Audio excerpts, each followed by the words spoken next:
Welcome to my channel. నేను ఈరోజు కాకరకాయ పొడి చేసి చూపిస్తా. ఇది ఇది ఇవి 1/2 కేజీ కాకరకాయలండి. కడిగి శుభ్రంగా కడిగి పెట్టుకోవాలి. ఇందులోకి ఒక 3 టీ స్పూన్స్ పల్లీలు, ఒక 1/2 టీ స్పూన్ జీలకర్ర, కొన్ని వెల్లుల్లి. ఇవి పొట్టు తీయొద్దండి, ఇలానే ఉంచుకోవాలి. ఇవి కడిగేసిన అండి శుభ్రంగా. ఈ పైన పొట్టు తీసేసుకోవాలి.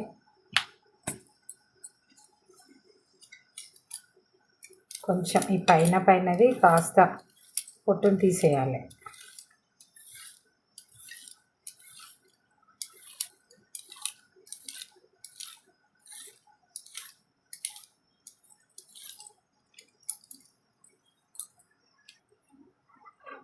ఇది చిన్న ముక్కలు కట్ చేసుకోవాలండి.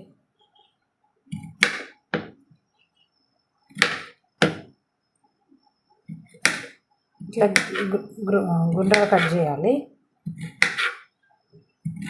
గ్రీన్ కాకరకాయలనే కాదండి, వైట్ అయినా వాడుకోవచ్చు ఈ కాకరకాయ పొడికి. కాకరకాయ తినాలని ఇంట్రెస్ట్ లేని వాళ్ళు కూడా ఈ కర్రీ తింటే అసలు కాకరకాయ తింటున్నామన్న ఫీలింగ్ కూడా రాదు. అంత బాగుంటుంది, అంత ఈజీగా చేసుకోవచ్చు, తినేయచ్చు అండి. ఎక్కువ ఇత్తులు దొడ్డుగా ఉన్నాయైతే ఈ మధ్యలోది ఇలా తీసేసుకోవాలి. ఇలా తీసుకొని ఇట్లా పెట్టేసుకుంటే ఇలా తీయాలి.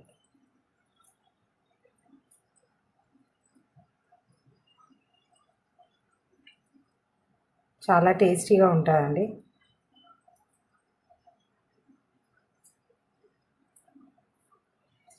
ఇలా మొత్తం కాకరకాయలన్నీ కట్ చేసి ఇలా తీసి పెట్టేసుకోవాలి. తర్వాత ఇంకేం చేయాలో చూపిస్తాను. దొడ్డుగా ఇత్తులు లేక లేతవి దొరికినాయి అనుకోండి, మధ్యలో ఇత్తులు తీయాల్సిన అవసరం లేదు. ముదురుగా ఉండి ఇత్తులు దొడ్డుగా ఉంటే తీసేయాలి. ఈ పల్లీలు కాస్త వేయించి పెట్టేసుకోవాలి. ఇవి 3 కలిపి మిక్సీ పట్టేయాలి. చూపిస్తాను. మిక్సీ జార్లో ఫస్ట్ పల్లీలు వేసుకోవాలి. పల్లీలు పొడి అయిన తర్వాత జీలకర్ర, వెల్లుల్లి వేసుకోవాలి. ఇలా మెత్తగా పొడి చేసుకోవాలి. ఇందులో ఇందాక మనం తీసి పెట్టిన వెల్లుల్లి, తర్వాత జీలకర్ర, ఒక స్పూన్ కారపొడి, ఎక్కువ ఘాటు కావాలనుకుంటే ఇంకొంచెం ఎక్కువ కూడా వేసుకోవచ్చు. నేనైతే 1 స్పూన్ వేసినాను. ఇవి మొత్తం కలిపి మళ్ళీ ఒకసారి మిక్సీ చేసుకోవాలి. ఇలా మెత్తగా ఈ కారపొడి రెడీ చేసి పెట్టుకోవాలి. మిగిలిన ప్రాసెస్ చూపిస్తా. ఈ కాకరకాయ పొడిలోకి ఒక కప్పెడు కరివేపాకు కూడా అండి, ఫ్రెష్ది కడిగేసి నీట్గా పెట్టుకోవాలి. కాకరకాయలోకి కరివేపాకు కూడా పొడి చేసి వేసుకోవాలండి. చూపిస్తాను. స్టవ్ వెలిగించుకొని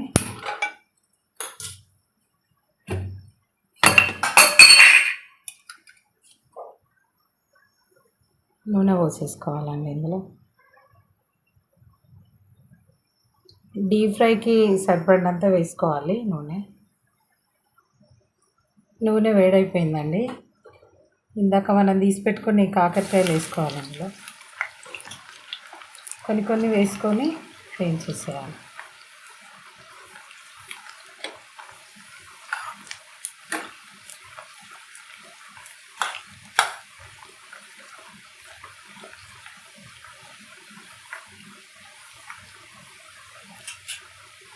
కొంచెం తక్కువ మంట మీద కానియాలండి. ఇవి బాగా ఫుల్గా మంట పెట్టుకోకండి, ఎందుకంటే తొందరగా ఇవి అయిపోతాయి. అంటే తొందరగా వేగుతాయి కానీ లోపల ఉడకదు. కొంచెం సిమ్లో పెట్టుకొని స్టవ్ చేసుకోండి.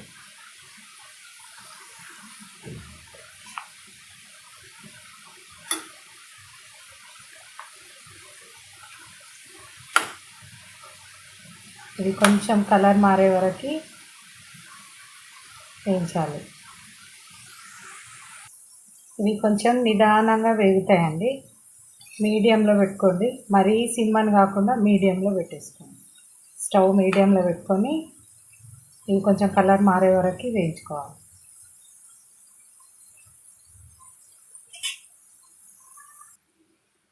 చూడండి, ఇలా డీప్ ఫ్రై కావాలండి కాకరకాయ మొత్తం. ఇప్పుడు ఇవి తీసేసుకోవాలి. తీసి ఒక బౌల్లో వేసుకుంటే మిగతా వేసుకున్నాం. ఇప్పుడు వేసి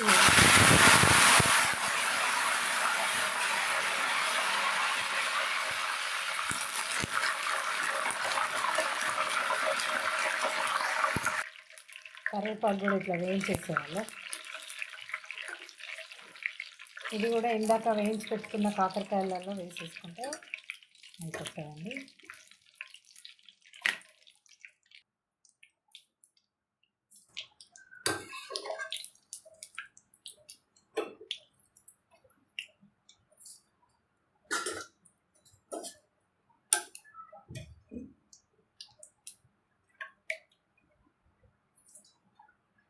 ఇలా అన్నీ వేయించేసేయాలి. ఇది కొంచెం చల్లారిన తర్వాత మంచి కలిపేసేయాలి. కొద్దిగా వేడి చల్లారాలండి. ఈ చల్లారిపోయినాయి చూడండి, ఇవి ఇట్లా కలిపేయాలి.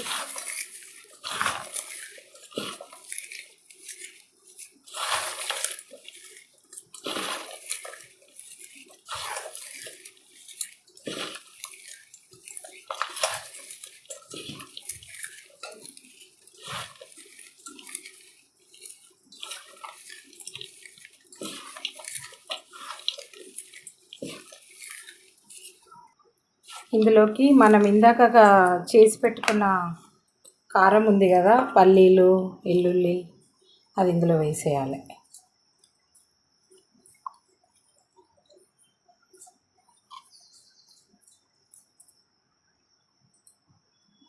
దీనిలోకి రుచికి సరిపడినంత సాల్ట్ వేయాలి.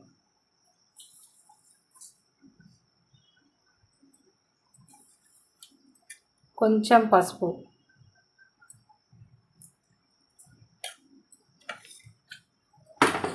ఇంకా కలిపేసుకోవాలి.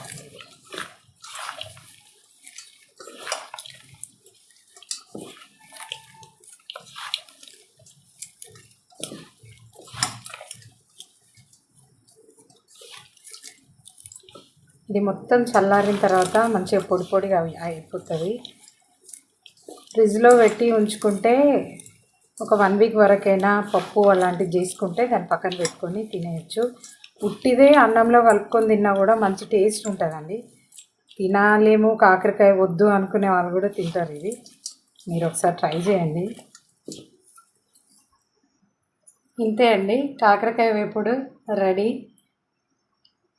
ఇది ఒకసారి ట్రై చేయండి. ఎలా వచ్చిందో కామెంట్ చేయండి, లైక్ చేయండి, షేర్ చేయండి, సబ్స్క్రైబ్ చేసుకోండి నా ఛానల్ని. Thank you.